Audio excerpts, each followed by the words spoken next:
सन 1920 की बात है। उत्तर प्रदेश के एक छोटे से गांव नरैना में एक सुंदर, संस्कारी और तेजस्वी लड़की रहती थी, वसुधा। उसका विवाह एक जाने माने जमींदार राजेश्वर सिंह के पुत्र आदित्य सिंह से हुआ था। दोनों एक दूसरे को दिल से चाहते थे। शादी के कुछ ही महीनों में उनकी प्रेम कहानी पूरे गांव में मिसाल बन गई थी, परंतु समय को शायद कुछ और ही मंजूर था।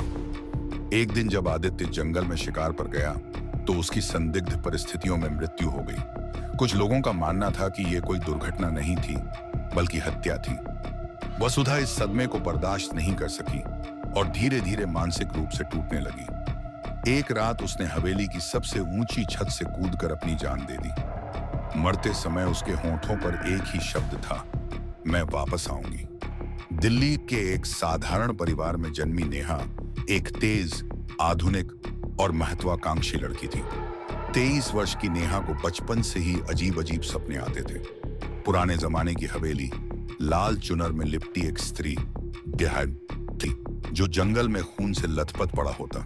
वह अक्सर इन सपनों से जाग जाती, पसीने से तरबतर। एक दिन उसने अपने माता पिता से इस बारे में बात की, लेकिन उन्होंने इसे बस एक ओवरथिंकिंग कहकर टाल दिया। नेहा एक दिन अपने दोस्तों के साथ उत्तर प्रदेश में एक ऐतिहासिक टूर पर गई। जब वह नरैना गांव पहुंची तो वहां की हवेली देखकर उसके रोंगटे खड़े हो गए। यह वही हवेली थी जो वह अपने सपनों में देखा करती थी। उसने जैसे ही हवेली की सीढ़ियां चढ़ी, उसके पांव खुद ब खुद उसी कमरे की ओर बढ़ने लगे जहां वसुधा ने आत्महत्या की थी। कमरा अब भी वैसा ही था, सड़ा गला, पर छत पर अब भी वह जगह थी जहां से छलांग लगाई गई थी। अचानक नेहा बेहोश हो गई। नेहा को गांव के एक बुजुर्ग बाबा ने होश में लाया। उन्होंने नेहा की आंखों में देखा और कहा, तू आ गई बेटी। वसुधा। नेहा चौंक गई। बाबा ने बताया कि वह एक समय में वसुधा को बहुत मानते थे और जब वसुधा ने मरने से पहले यह कहा था कि वो एक दिन वापस आएगी, उनका इंतजार कर रहे थे। नेहा को धीरे धीरे अपने पिछले जन्म की यादें आने लगी। उसे याद आया कि आदित्य की हत्या एक दुर्घटना नहीं थी, बल्कि उसके सौतेले भाई विक्रम ने की थी, जो हवेली और जायदाद पर अधिकार चाहता था।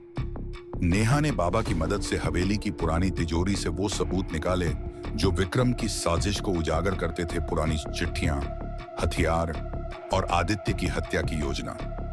नेहा अब जान गई थी कि उसका पुनर्जन्म यूं ही नहीं हुआ।